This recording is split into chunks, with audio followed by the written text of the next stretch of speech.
So it's my pleasure to welcome Lisa Graziano. Lisa has been working in the PWS space for a very, very long time, probably since she was about 10. So Lisa is a licensed marriage and family therapist with over 20 years of experience working with couples, children, and families.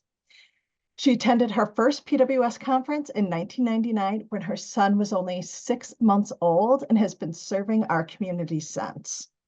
She's a previous member of the PWSA's board of directors. She's been a parent mentor for PWSA. She's worked in the back to the Yahoo groups when we had e-support groups for families. She was a facilitator and has continued to volunteer for PWSA in various different ways, supporting both families and the organization.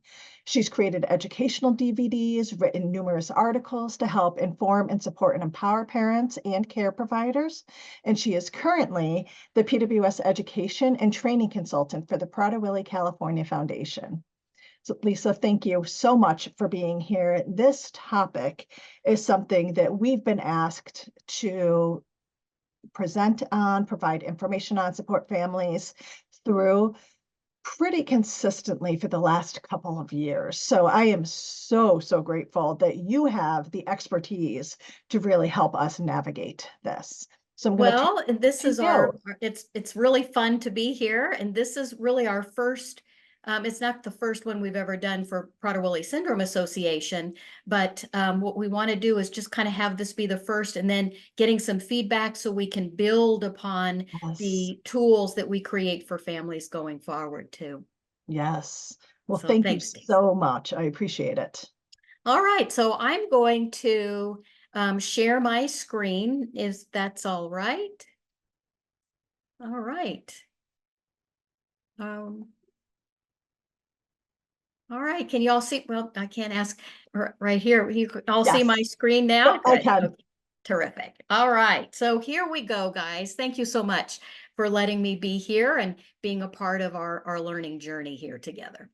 So first, let me provide just a quick disclaimer. So marital relationships are pretty complex. So despite my having a master's degree in clinical psychology with an emphasis on marriage and family therapy, despite being licensed as a marriage and family therapist, actually with over 30 years experience, specializing in treating couples, and despite having been married for 37 years, I don't have all the answers to your relationship bliss, but the information and strategies you'll learn today are research-based and clinically based. So take what fits, discard what has nothing to do with you and your family, and then tuck the rest away for potential future consideration. So as I was looking at some research, I came upon this kids' advice on marriage, and I thought this was pretty cool for us to share here. So this child, when asked, how would you make a marriage work, said, tell your wife she looks pretty, even if she looks like a dump truck. And I thought that was pretty good advice from a kid's perspective. And then I thought, well, you know what? Let's take a look at what a mom's advice to dads on marriage would be.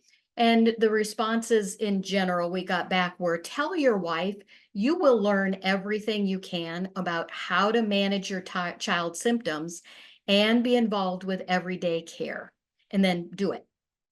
And we asked dads the same thing. And the global response we got back to how would you make a marriage work sounded something like, tell your husband you appreciate what he's doing to support you, the children, and the family, and prioritize and pay attention to your husband. So see if that fits for you and your family. All marriages experience stressors. All couples disagree, feel hurt, angry, or overwhelmed at various times throughout their marriage.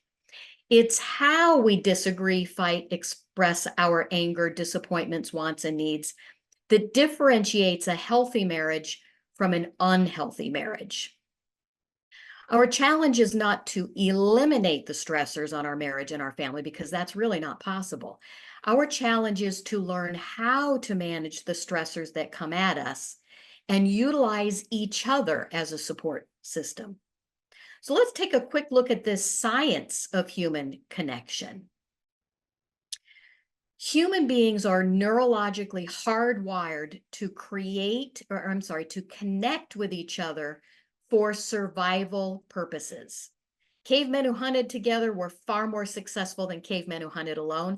Cavemen who hunted alone didn't really survive. Cave women who looked after one another were far more likely to survive than those who kept to themselves. So deep in the inescapably influencing primitive parts of our brain, that amygdala, we have learned that connecting with other human beings equals survival.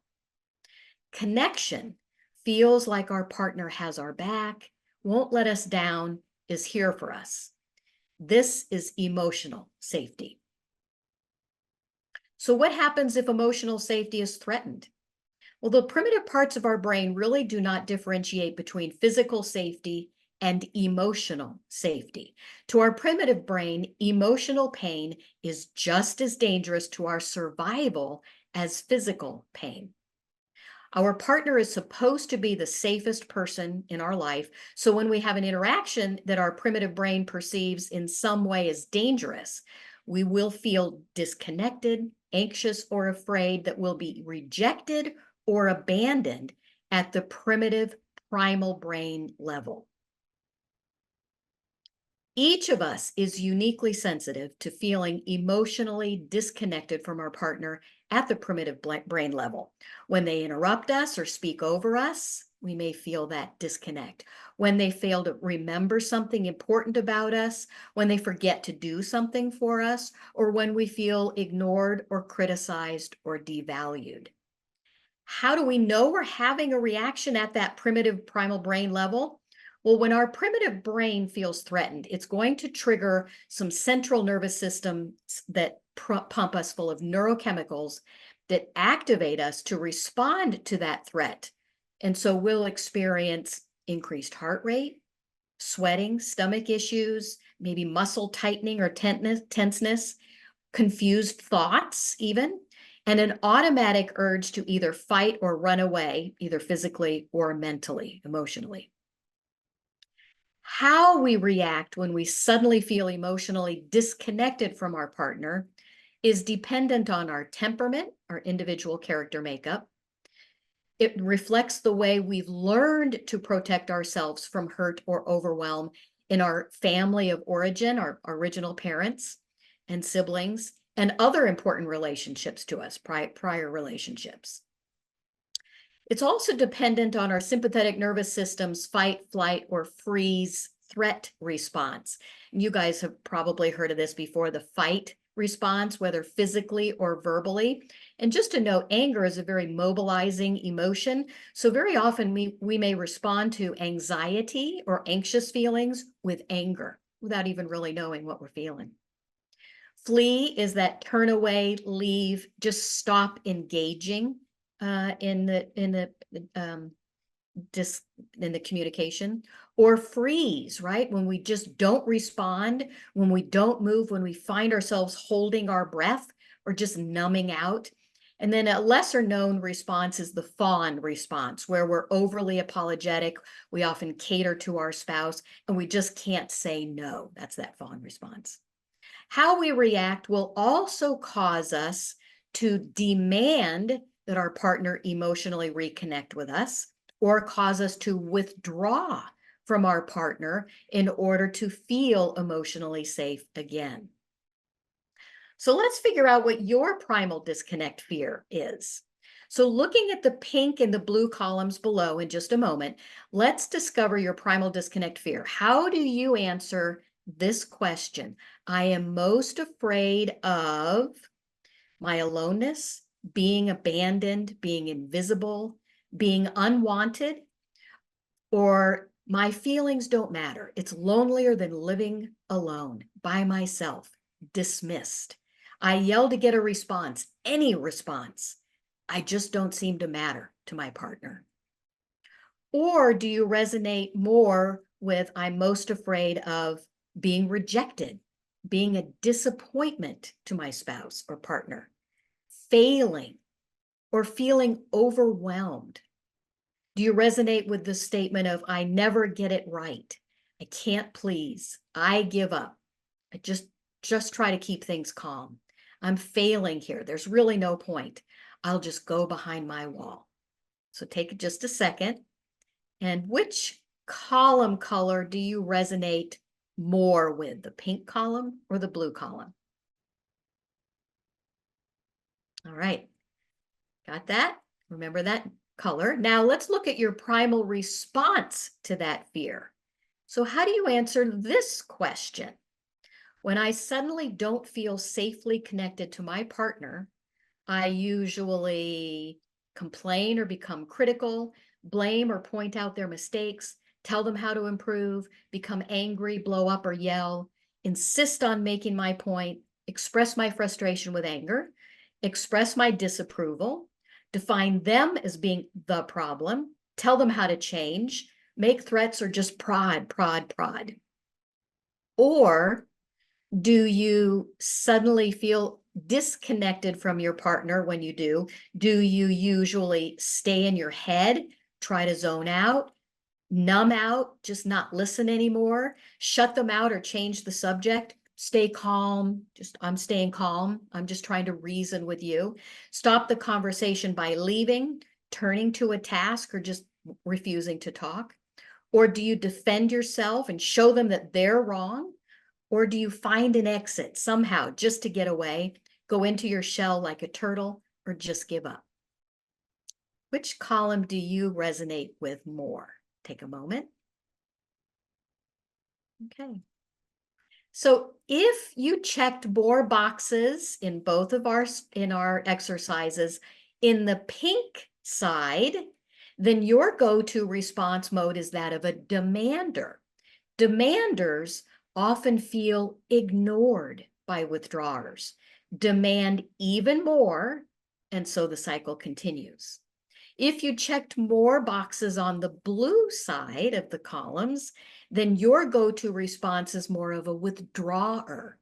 Withdrawers often feel attacked by demanders, their partners, withdraw even more, and so that negative cycle continues. Over time, this demanding withdrawing cycle can develop and dominate how we interact with our partner and how our partner interacts with us. So what does all this mean to our marriage? Well, it means that there are subconscious reasons why we react the way we do when we feel hurt by our spouse.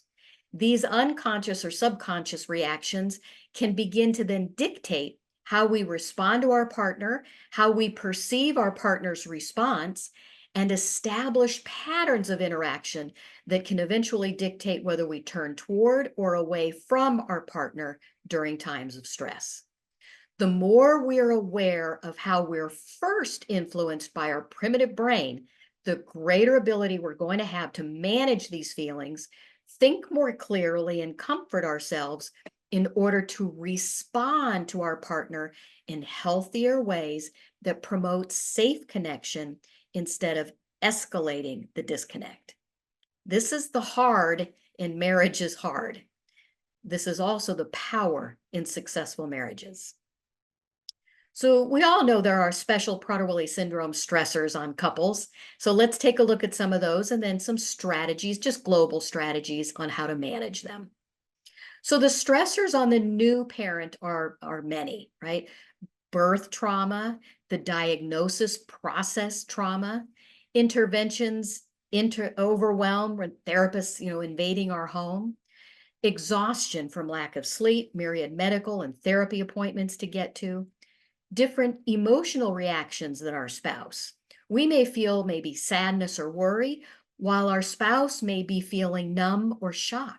That's not going to lead to clearer communication. It's going to be very stressful on the couple. Or maybe we have different coping strategies, different self-comforting abilities, or different grief states than our spouse, right? Denial, where this isn't happening to me.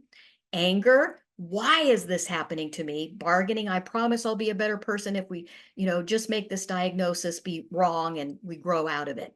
Depression, just climbing under the covers, I don't care anymore. or acceptance. I'm ready for whatever comes. Well, this can be a real problematic if, say, we're in the denial stage, nope, this is not happening, and our partner is in the acceptance stage, nope, this is happening, and we've got to be active in doing something. It can be very stressful on couples. Or maybe there's real or perceived lack of support from our partner or extended family or friends. That can be very stressful. Or maybe we have different explanatory mindsets than our spouse. If we're the eternal optimist, everything is going to be fine, but our partner is the eternal pessimist, that can be very stressful, especially on new parents. And of course, there's always the financial stressors, medical bills, insurance battles. Well, what about the stressors on the established parent? Well, there's re-traumatization from new symptoms or heightened symptoms that may appear, or delayed milestones or even absent milestones that we're wanting our child or adult to exhibit that don't happen when we want them to, or in the way we want them to. Or maybe we just have a hard time not comparing our kids to typically developing kids, or comparing our kids or adults to other kids or adults who have Prader-Willi syndrome. Every other stressor actually is the same on the established parent as on the new parent, just sometimes to different degrees and certainly at different times. How do we manage these special stressors? Well, I'm a huge believer in breathing. Taking 3 deep breaths when we're feeling any degree of stress triggers our brain's release of calming neurochemicals that will help us feel better in the moment and actually help us think more clearly. I swear. Find support anywhere, from family and friends who actually do get it, from Prader-Willi syndrome support groups, from our Facebook groups, from even a professional therapist. You're going to be educating the therapist about Prader-Willi syndrome as they're providing you some good support. Identify and train up babysitters and respite providers so you can have breaks. Utilize PWSA or your state PWS organizations to help provide any needed training.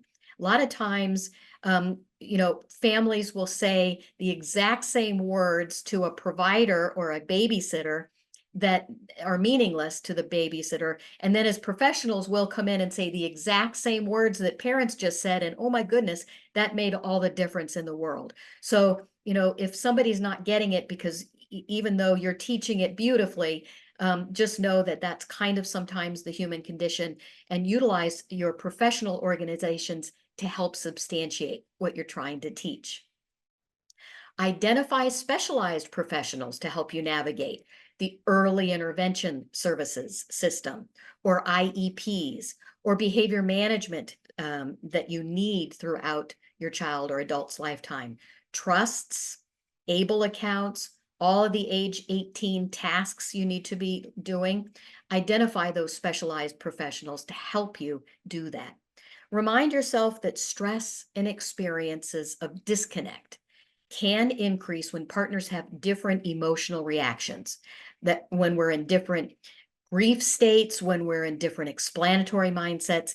Be compassionate and comforting of yourself as well as your partner, right? And that might sound like, this is hard. You're either saying it to yourself and or to your partner simultaneously. This is hard. We'll figure it out though. We'll be okay. Feelings are temporary. My sadness will lessen over time. No matter what, it will. And if my partner acted like a jerk, he or she must be feeling stressed, because I know you didn't pick a jerk on purpose.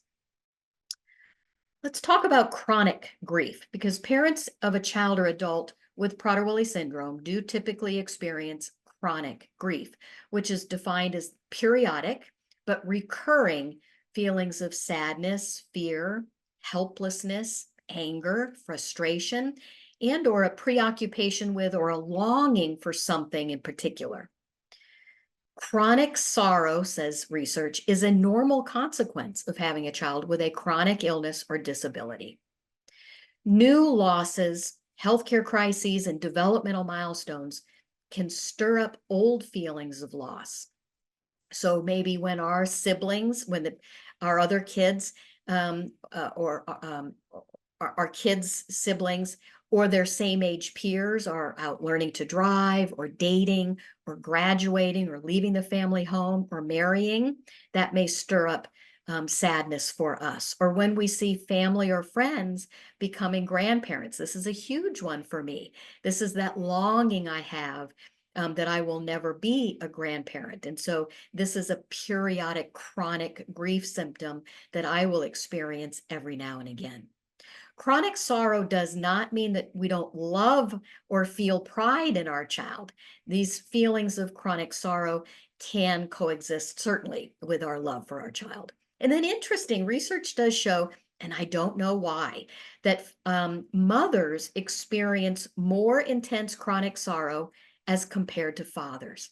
I don't know the reason, so we'll find out. We'll let you know, so stay tuned for part 2 of our marriage series here. More strategies to manage the chronic grief that's associated with Prader-Willi syndrome, or any chronic grief, is breathe, breathe, breathe. Again, you're going to be then triggering your brain's release of calming neurochemicals to help you feel better and think more clearly. Give yourself permission to experience whatever you're feeling. Give yourself a boundary of time just to feel those feelings. And maybe you might even want to schedule it into your day. And that might sound something like, at 8:30 tomorrow, I've been noticing I've been feeling really sad. So tomorrow at 8:30, I'm going to fix myself a nice cup of coffee. I'm going to take it out to the backyard or in the front living room. And I'm just going to let myself feel sad or cry for 15 minutes. I'm going to set my timer. And then at the end, I'm just let it all go for 15 minutes. And then I'll be done and I'll get on with my day. You'll be surprised at how helpful this can be.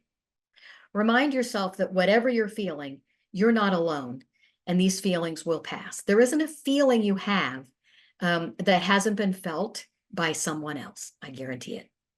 Comfort yourself that you will process through your feelings of loss, sadness, or grief. Again, comforting yourself with this is hard, and we're going to figure out how to get through it together and create a good life.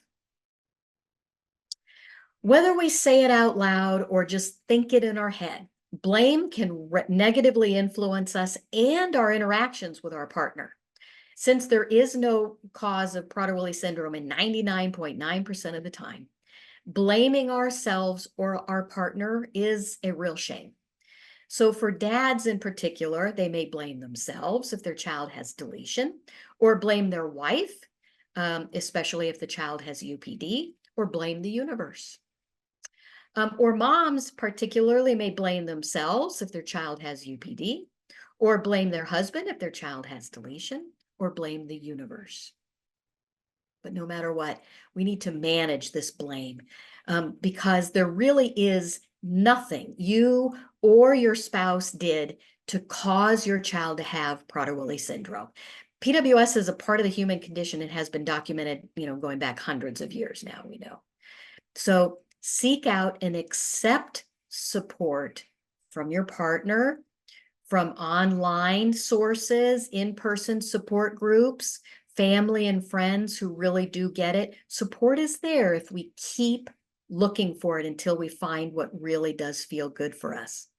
Remind yourself and your spouse you're going to work together to do everything in your power to minimize your child or your adult's symptoms while you create a good family life and build new dreams.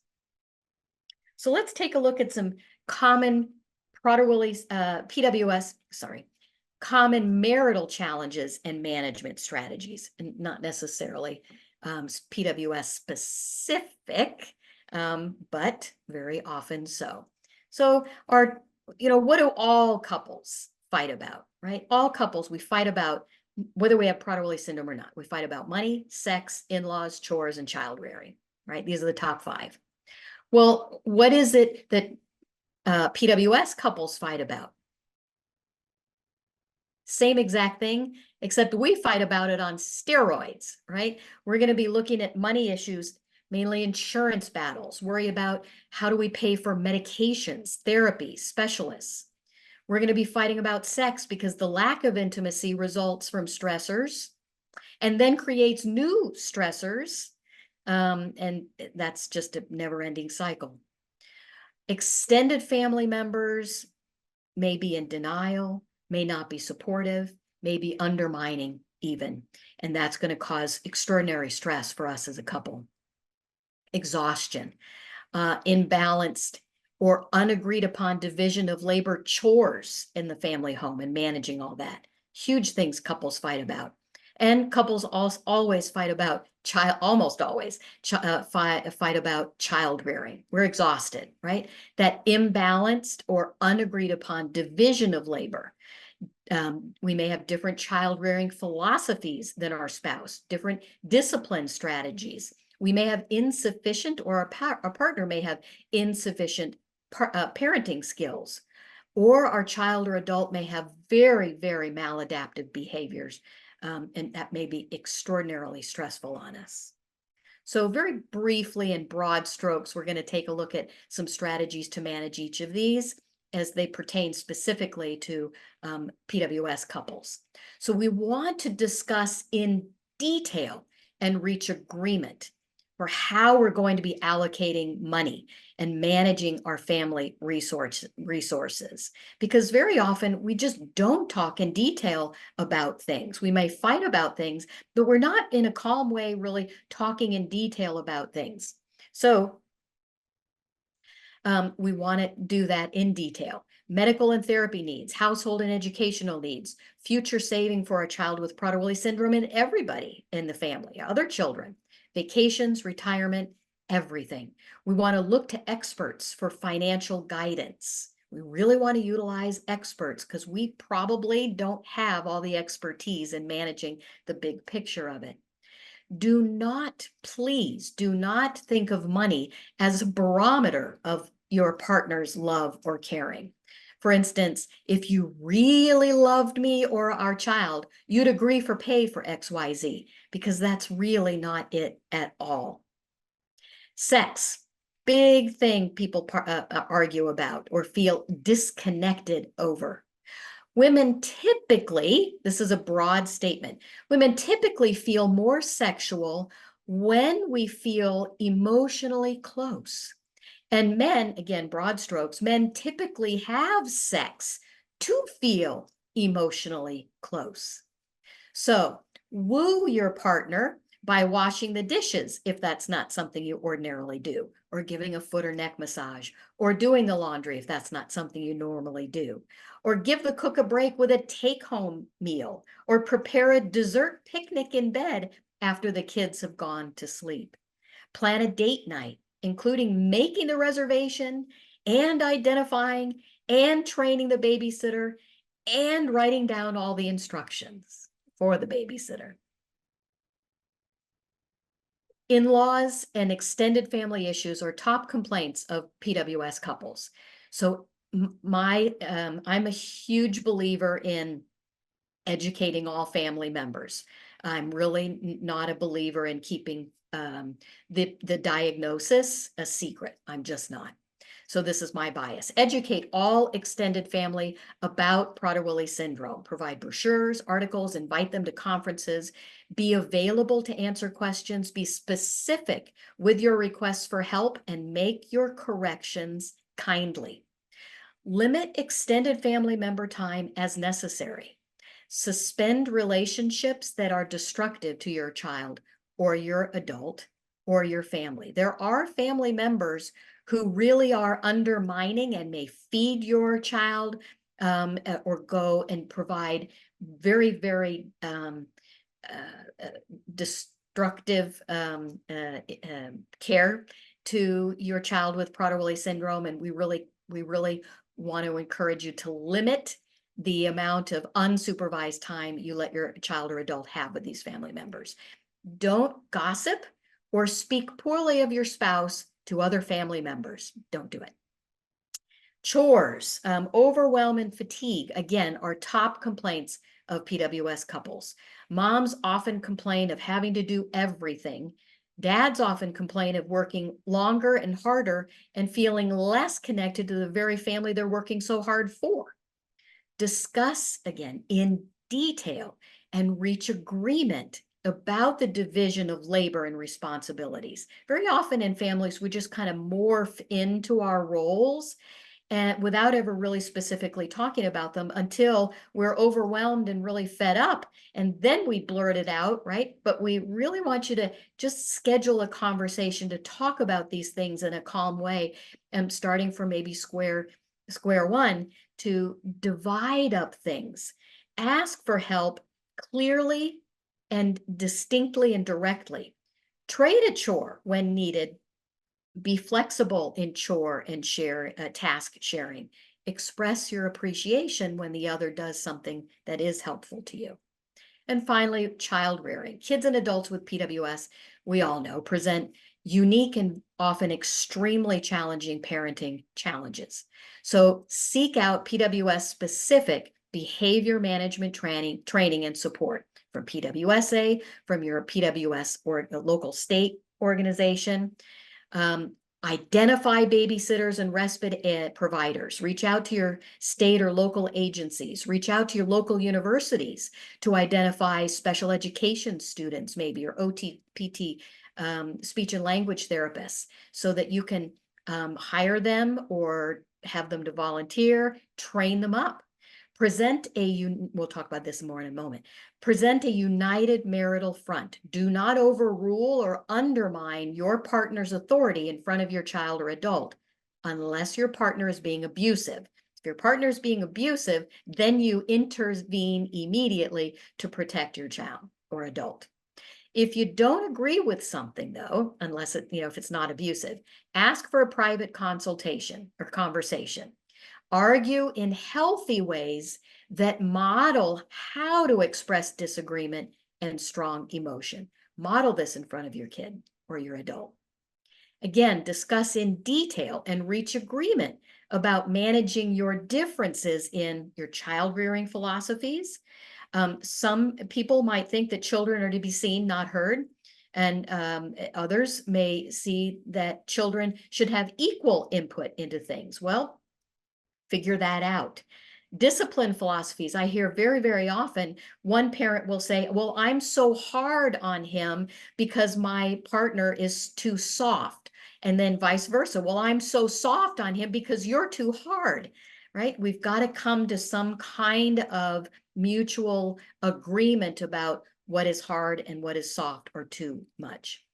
Attitudes about disabilities and attitudes about Prader-Willi syndrome specifically. If your philosophy is, God created people with Prader-Willi syndrome, so who are we to put any intervention on anything at all?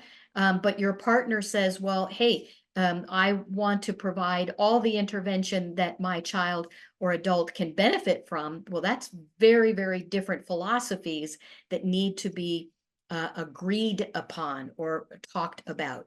And if you can't come to agreement or compromise or talking about them, then you will probably need to take some parenting classes. You're going to want to consult with PWSA or your chapter and attend support groups so that you can kind of hear what other families have struggled with, because you're not going to be the only ones who've struggled with these things, and how maybe they came to some agreements. Agreements and compromises are especially hard to reach when we're emotionally invested in the outcome. And, we're probably not any more emotionally invested in anything, if not our child's welfare. But think big picture, because very often the things we're really stressing about right now are not likely to be the critically important things in the scheme of a lifetime. It's far more likely that how we come to our decisions has far greater impact on our life and the life of our child or adult with the syndrome in our entire family than the actual decision itself. Some decisions, in fact, are simply not compromisable. We can't compromise on whether we're going to have more children or not. We can't have a half a children. We can't compromise on whether we're going to undergo a medical procedure. I remember many years, 20, more than 20 years ago, being in a support group where one partner wanted their child to have a medical procedure, a orchidopexy surgery, and the other partner did not. And so that was extraordinarily challenging for this couple to come to some agreement. So ask yourselves, who is the decision more important to? Ask yourself that first. And then, what are the potential consequences or outcomes of each choice, positive and negative? And then again, seek professional guidance. You know, Prader-Willi syndrome has unique challenges. So look to your PWCF community when you're trying to reach some discussions or conclusions about things. Now let's take a look at some Prader-Willi syndrome marital cycles and ways out of those. So we can start anywhere in a PWS and a marital stress cycle, right? But we're just going to start here with PWS symptoms increase marital stress, right? And then marital stress increases the stress on the child. And then the stress on the child increases his or her PWS symptoms. And then those symptoms increase the stress on the marriage, right? And on the negative cycle goes. Too often, we're not even aware we're in a cycle until we're knee deep in an unhealthy one. But all it takes to break a cycle is for one in the couple to do something different. So increase your awareness of those subconscious reactions you're prone to. Breathe deeply, calm yourself, and think more clearly to formulate a thoughtful response to the stressor at hand and create a healthy cycle, right? So the more united and calm we are as a marital unit, the more calm and stable our home environment's going to be. The more stable and calm our home environment is, the more stable and calm our child with Prader-Willi syndrome will feel. The more stable and calm our child with PWS feels, the fewer behavior outbursts there may be. The fewer behavior outbursts there are, the calmer our household will be. And so the positive cycle continues. So whether we say it out loud or just think it in our head, the most stressed, most exhausted competition will influence our interactions with our partner. That might sound like, I have so much more stress than you. I have to worry about the whole family, which might be met with, what? Are you kidding? You have no idea how much I work. I take care of everything. This competition often leads to the you're not helping cycle. Again, we can start anywhere in the cycle we want, but we're just going to start here for now. You're not helping. I'm exhausted here, to which the response is, I will help. I'll diaper the baby, or I'll prepare the lunches. To which you may say, no, that's not how you do it. You did it wrong. To which your partner is going to think, I'm not helping anymore. I did it wrong anyway. I'm criticized anyway, which is going to lead us right back to, you're not helping and I'm exhausted. So we need to get out of this most stressed, you're not helping cycle. And how do we do that? Well, the first step is to identify we're even in a cycle, in the pattern. So we identify the pattern.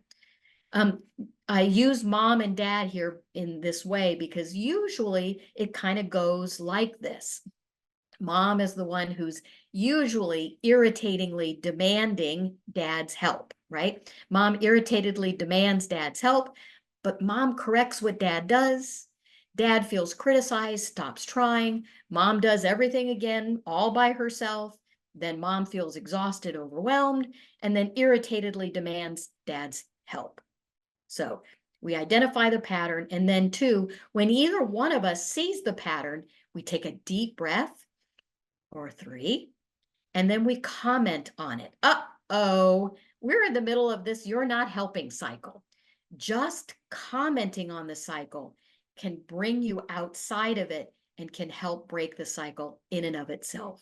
And then step 3, ask directly, specifically, and gently for what you want or what you need.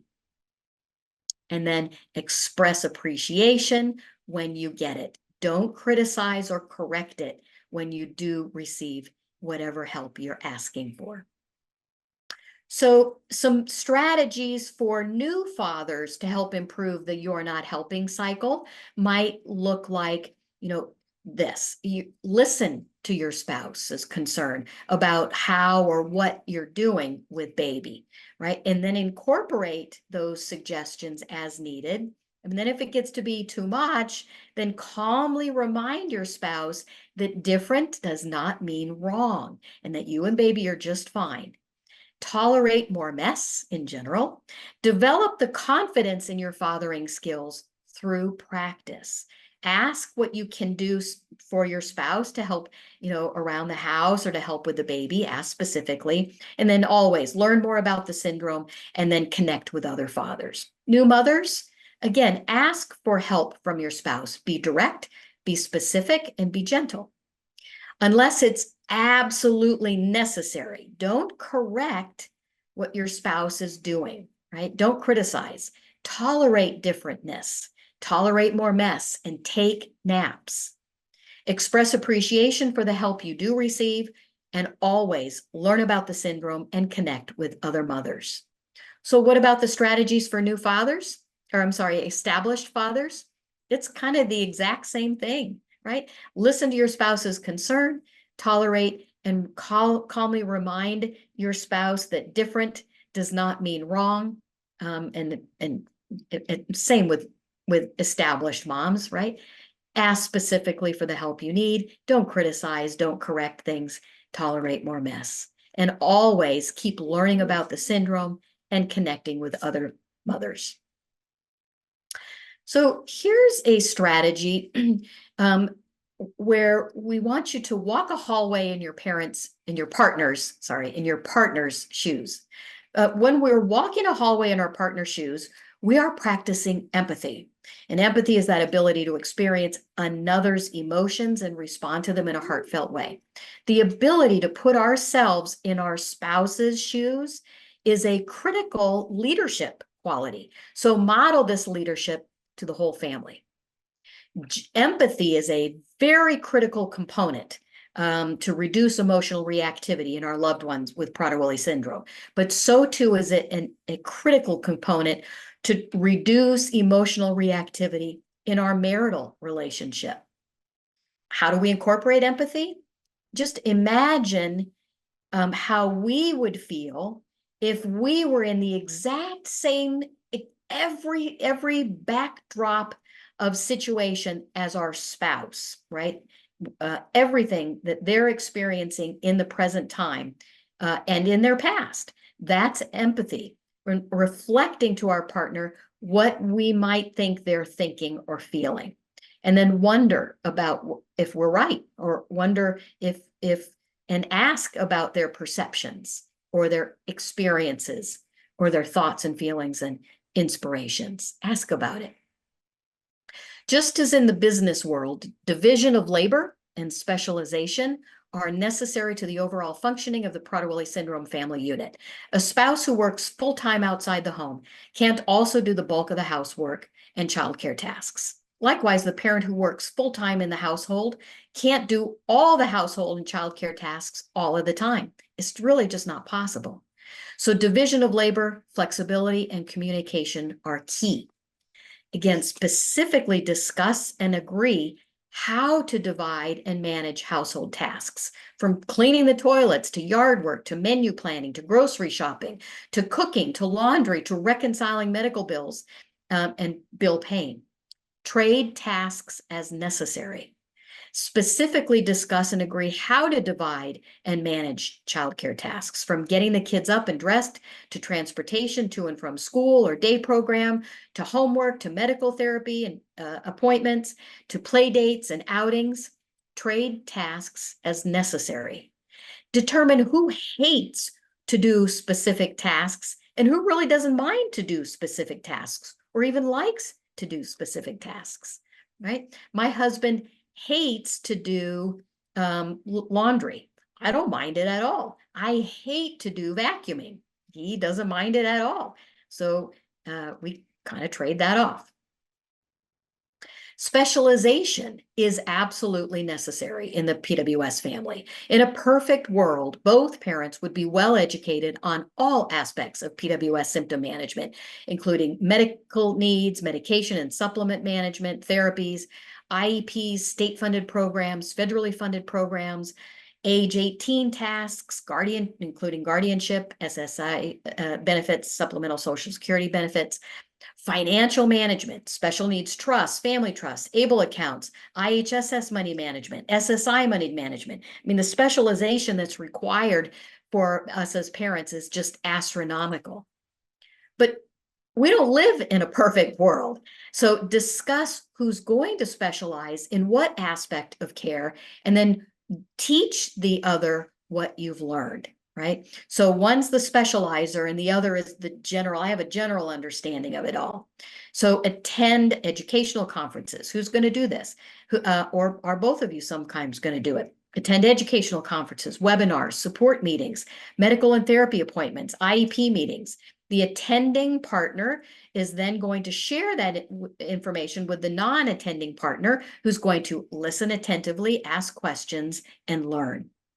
Both partners, I'm a strong believer in this, should take Prader-Willi syndrome specific behavior management strategy courses wherever you can get them at every developmental stage of your child and your adult's lifetime. It's critical. Most of us believe that the way we think or the way we do things is the right way. Of course we do. If our partner fails to think or do things our way, this can lead to conflict. Why would you think that? Or why would you do it that way? That's just wrong, might be our natural statements. But these differences can devolve into right-wrong battles. In this cycle, we're each fighting to win the argument, which leaves our partner automatically losing. And because no one likes to lose, a prolonged pattern of right-wrong battles can result and create built-up resentment. So getting out of the right-wrong battle is really important to decrease hostility and resentment between you and your partner. Remind yourself, so how do we get out of it? We remind ourselves, okay, there's always at least two perspectives, my perspective and my partner's perspective, and neither one is likely absolutely right or absolutely wrong. Remind yourself that right-wrong battles are typically about control, and that I probably don't need to be in control to be safe. I'm going to be okay. I don't need to be in control to be safe. Change your thinking from that's wrong to that's different.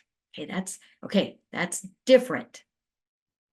Ask open-ended questions. Why does my partner think or behave the way they do? And then listen to their response. Don't just ask it. Don't just, presume it.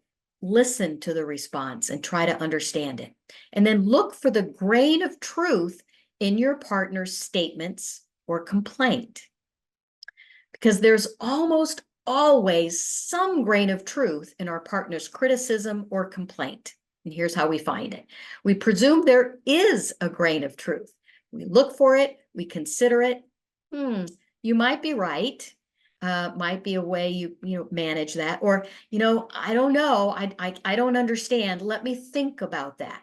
And then consider it and look for the grain of truth that's in your partner's complaint or statement. And then acknowledge the part of the complaint or statement that is true. If you really can't see it, then ask your spouse why they think that way. And again, really listen. And then if you really can't get it, go back to step one and look for it and talk about it again. Extricate yourself from a pattern as soon as you recognize it. Breathe. That's your first step. Then comment on it. Here we are at that pattern again. All right, let's take a time out. Let's meet up again in like 5 minutes, right? If I'm like overwhelmed up here, I will say, okay, wait, time out. I'm out. I'm done. Let's come back in 5 minutes. That work for you? Okay, good. And then we take a time out for 5 minutes. I calm myself breathing. and then thinking about it from my partner's perspective, my husband's perspective, and then after 5 minutes, we come back to the conversation. Give yourself the gift of time to calm your primal brain. Hey, I'm getting really agitated and I need a break.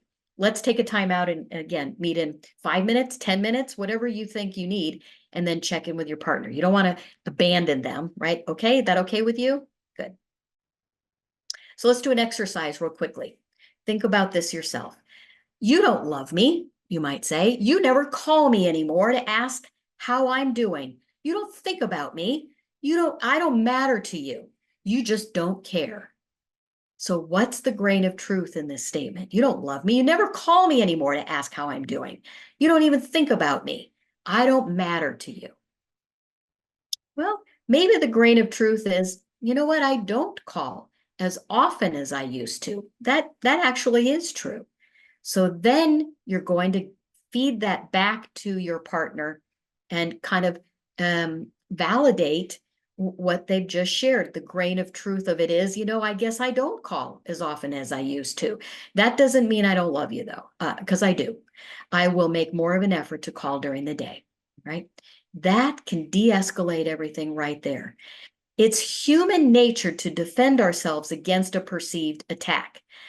You always and you never set up our partner to defend themselves against a global accusation, and that actually shuts down their listening. So avoid using always and never statements. The use of I statements, on the other hand, can be quite effective. I statements really do help.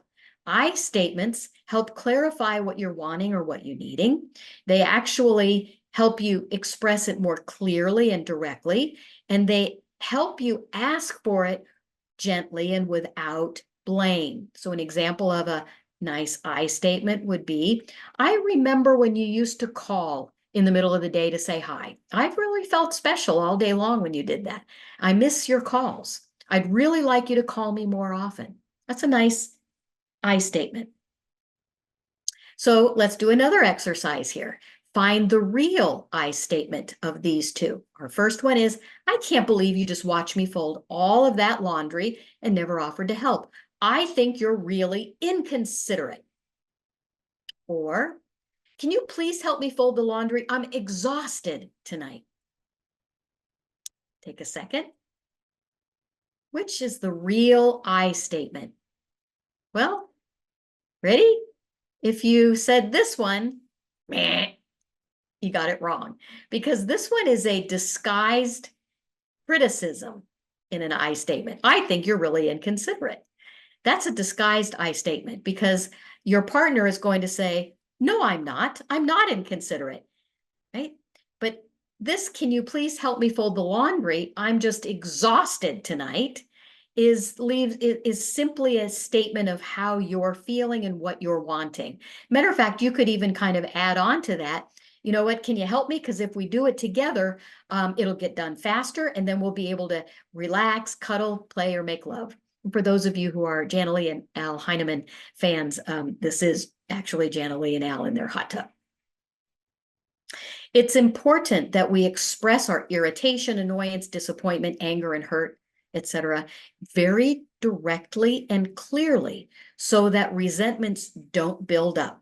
It's critical that we express our feelings appropriately. Which brings us to our next strategy. How do we do that, right?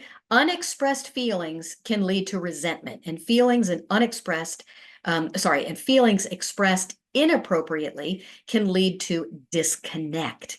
Accusations and character assaults undermine connection and intimacy. Saying I'm sorry really does not take away all the hurt and make it all better. You really just cannot unring a bell like that. So express your feelings thoughtfully and appropriately. Choose conducive timing. So when your spouse walks through the door after being away for a period of time, don't, mow them down with complaints and criticisms about how they've been gone all day long or what's been happening here all day long.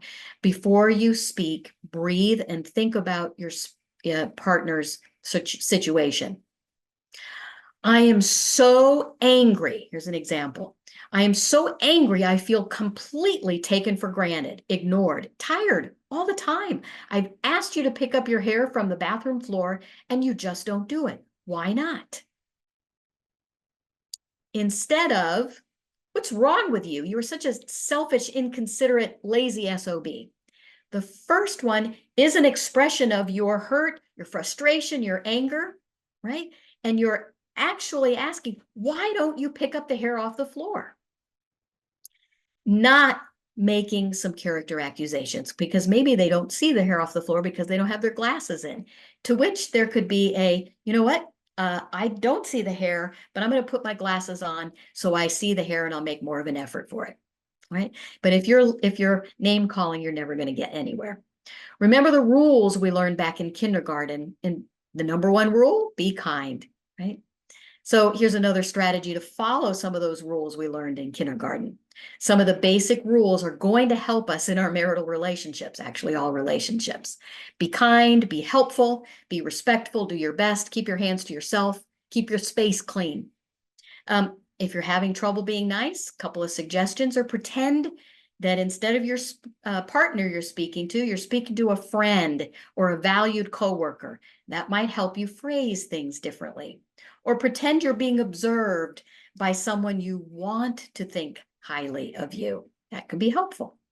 Changing the way we express ourselves can feel foreign and uncomfortable. Do it anyway. It will eventually feel natural.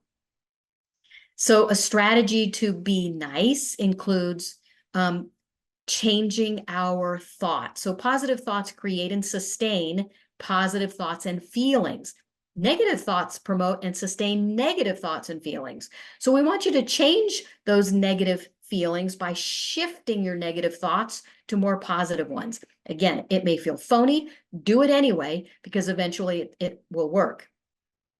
Share your need for help before negative thoughts or resentments build. People typically choose partners whose emotional maturity matches their own. You may be better than your spouse at some things. Your spouse may be better than you at other things. But remind yourself you are not better than your spouse or your partner overall. Remind yourself that your partner has positive qualities. Remind yourself of your partner's competence. Marriage is not 50-50. Thinking you can split the workload down the middle with your partner is nice, but really untenable idea. Sometimes the effort you put in will be 70% while your partner's is only 30, or sometimes even 90-10. Aim toward 50-50, but know it will shift from time to time. Monitor your negative thoughts, especially during those times when you're carrying more of the workload. So I'm at the bottom of the marital priority totem pole complaint. Big complaint. So usually it's the partner, it's the husband who has the complaint of, my wife is constantly focused on our child or our other kids. I'm more looking at the financial needs. We're both looking at the medical and the insurance stuff, but then our kids' educational stuff comes in, and then we've got the pets things going on, and we've got extended family members and friends we got to take care of, and then there's something else and something else. And then way down here is our focus on our marital relationship needs. So it really is critical to prioritize our partner. The more time we spend with our partner, the more connected we're likely to feel. It's probable we would spend more time with our partner if we could spend more time with them. Our greatest barrier to couples spending more time together is typically lack of childcare or supervision. Too often, we just really don't feel like there are family members or babysitters or professional respite providers who can competently care for our loved one. And you're probably right. But it's critical we train up babysitters and respite providers and care providers. We've got to contact our local, state, federal agencies to identify potential care providers. Again, reach out to your local community colleges or universities. They often have special ed students, OT, PT, speech language therapy students who would love to volunteer some time, and they're going to get experience while they're working in your home. And then you get to train them up in Prader-Willi syndrome. So it's a win-win for both of y'all. Ask PWSA USA or your state chapter if you need help to train up your providers, especially on behavior management. How do we spend time alone with our partner, though, when we can't leave the house? When our kids are at their schools or at their day program, or after they've gone to bed, spend a few minutes with your partner chatting about the day. What went well, what went poorly, what was stressful, how you manage the stress. Don't criticize. Don't offer solutions unless specifically asked for. Maybe you preface things with, I just would like for you to listen and not comment or offer anything. Or, I'd love your feedback. I want to share this with you. Watch a comedy on TV together or a movie. Humor is a powerful energy. Enjoy a romantic picnic on your bed behind closed doors. Sit on the front porch together and talk about your hopes, dreams, plan an upcoming vacation or your weekend together. Enjoy a nice glass of wine or cheese and crackers or Oreos or s'mores out by the fire pit in the backyard. Enjoy just relaxing, just being with your partner. More strategies as we wind down the pike here. Build in couple and family time as often as possible. Time together doesn't have to cost any money at all. Play cards, board games, take walks. Reminisce with your partner about your history, why you fell in love with your partner. Talk about your wedding day, your hopes, dreams, your first apartment or house, your child's births. Look at photos together. Don't be afraid to talk about the kids on those rare dates. You have these in common. Eat dinner together as a family more nights than not. Go to bed with your spouse more nights than not. Kiss each other good night before you go to sleep. Don't make major decisions or major purchases without your partner's input, and then agree upon what's the definition of a major purchase or decision. Practice really listening, ask questions, and learn more. Protect spouse and family time. Screen your phone calls at night. Remind yourselves why you love your spouse or your partner. Tag team childcare with your spouse. Presume your spouse is competent. Be curious about why your partner feels or thinks the way they do. Respect their concerns. Don't discount or belittle them when you disagree. Presume your spouse has your family's best interest at heart. If you believe otherwise, unless your partner has a character anomaly or defect, presume there's too much stress getting in their way of their compassion and work to help reduce the stress. Educating others about Prader-Willi syndrome, how PWS impacts your loved one, and how PWS must be managed is a never-ending task. Calmly continue to educate others about the syndrome for the sake of your family and your loved one particularly. Let's say a word about divorce or not to divorce, right? If you view your spouse as just another cause of stress and believe that divorce will reduce or remove that stress, you're probably going to be mistaken, because divorce typically adds new stressors.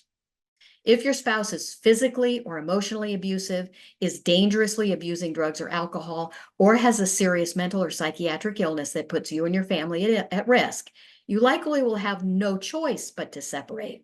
But apart from that, just know that divorce typically negatively impacts children and definitely increases the anxiousness most of the time in children with Prader-Willi syndrome and adults with Prader-Willi syndrome.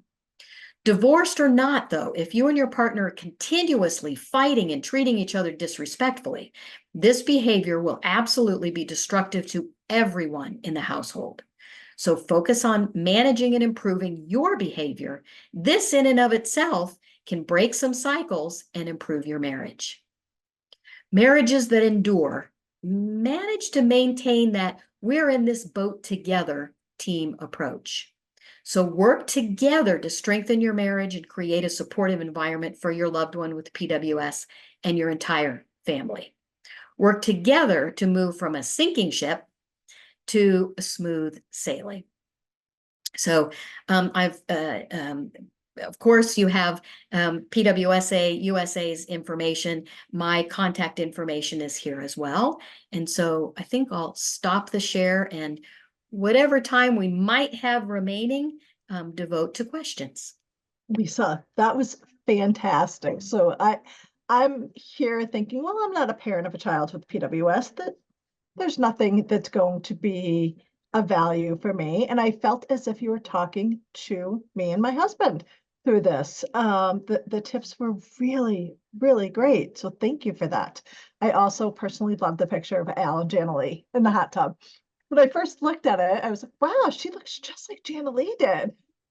You're right. You're right. So we do have a question here. Let me just move and see what we have. So the first one is, thank you, Lisa. My question: often in times of emotional conflict, I tend to shut down or check out. My spouse sees this as me giving him the silent treatment, but I really feel like I need to step away to regulate. This can sometimes take hours. Is this an okay response? Yeah, it is your response. You probably were on the blue columns, right? You're a withdrawer. So you're coming in, you're needing some time to process. This is way too much. It's way overwhelming. So you're needing to take some time to process. What you want to do, when you pull back to process, though, your spouse is feeling emotionally rejected or abandoned. So they're going to probably want to, be upset with you and come back to me, and, get angry and upset. And there's that pattern. So what you want to do is specifically talk about with your spouse, I have a tendency to need more time to process. So I'm going to say, time out. I need an hour, and then we'll come back. What you need with your spouse is an agreement to come back to talk about it. So you can take as many timeouts as you want. You can take as long a timeouts as you want, as long as you preface it with, and then I promise I'll come back. Can we do that in about an hour, or whatever time you need? Does that help Lisa, answer that? when do you recommend having those conversations around what you need? During the moment, some other time? From a personal perspective, I tend to recognize I need a time when I'm in the moment, and I'm not Yep. so good at articulating it then. Yep. So sometimes when we're in the moment and we're just flush with feeling, remember, if we're feeling, we're probably not thinking clearly, right? And so we want to take those nice deep breaths. But if you're able to, in the moment, recognize, I'm overwhelmed, I need it, I need a break, I can't do this, or this is if you can clearly communicate in the moment, then do that. But if you're one that, I'm afraid I'm going to blurt something out that's going to be no bueno, then take your time out so that you're coming back at a calm time to say, hey, this is what I really was asking. This is what I'm really now more aware of, I'm wanting or needing. Can we talk about this? Great, thank you. Charles, that was awesome. Thank you, Charles. I agree. Next question. Why is it that women in general feel guilty involving men in the many processes and demands of PWS? Is it the fear of losing control, or thinking that they are not capable? And how can you overcome that? What a great question. That is a great question. So my first thought would be, typically moms, so this may even be one of these, primitive brain things, right? Because our central nervous system is kind of wired where from primitive times, women were the caretakers of the children and the family, right? And that allowed their partners to go out and hunt and feed the family. That's how we survived as a species. So no doubt there may be remnants of that lingering. Absolutely. So we may, as women, we may be thinking, if our kid is not, we're not managing our kids as we should be, then that's my fault. There's something on me, and I shouldn't be burdening my spouse with it. I should be able to manage it all myself, which is not accurate. But so there's lots of things we think that are not accurate. So what we want to do is be compassionate with ourselves. Well, that's how I think, but that's not going to be really helpful to me right now. I do need more support or more help, right? And so even to preface that with a spouse to say, it's really hard for me to ask for this, but I'm kind of thinking I'd like to ask for it, but it's really hard for me to ask. And I think it's something that's important for me to ask, right? Thank you. I don't see any other questions. Oh, yes, I do. It could also be based upon how you saw things as a child or see friends do.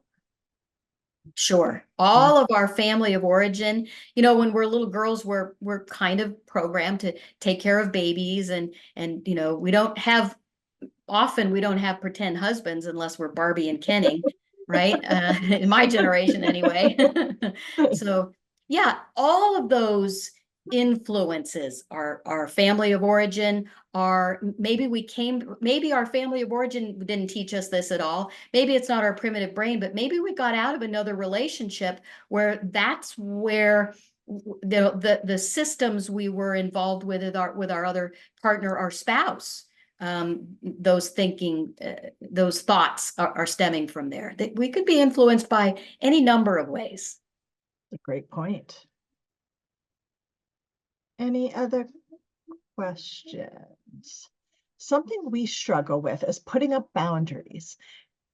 For example, when I feel that our daughter with PWS is needing a break, I make that known. However, my husband feels that she's fine, although she also has narcolepsy with cataplexy. What is a good way to have that conversation together and come to a happy medium to support our PWS child? Mm-hmm.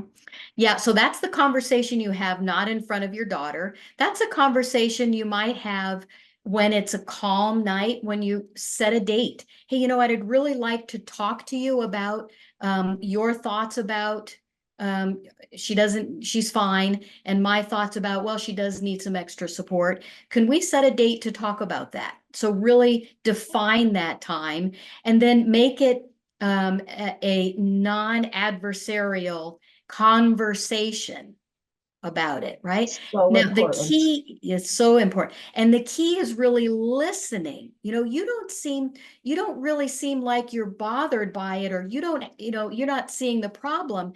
And I do. How is it you don't? And then really listen to it.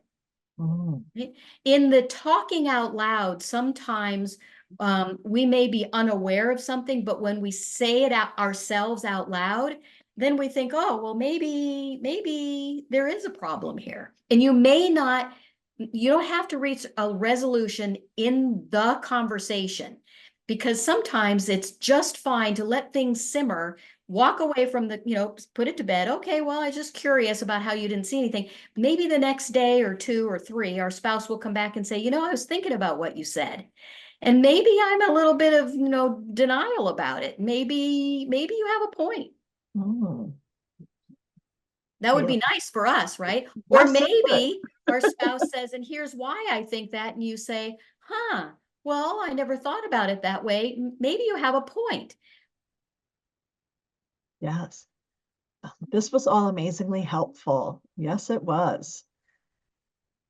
All right. So I hope Lisa so. mentioned, this is really a very, very large and broad topic. There's going to be more conversations like this. And what we need from you guys is really, what are the pieces of this that you guys want to learn more about, so that we can tailor the presentation to your needs. But this is just the beginning. Having healthy relationships and parenting together, whether you're still married or not married, you're separated, divorced, never married. It's that co-parenting is so important for your health and well-being, but also for your child. So just the beginning of these conversations, and I'm so glad you guys were all here. And Lisa, thank you so much. This was Thanks for having me. I had a great time.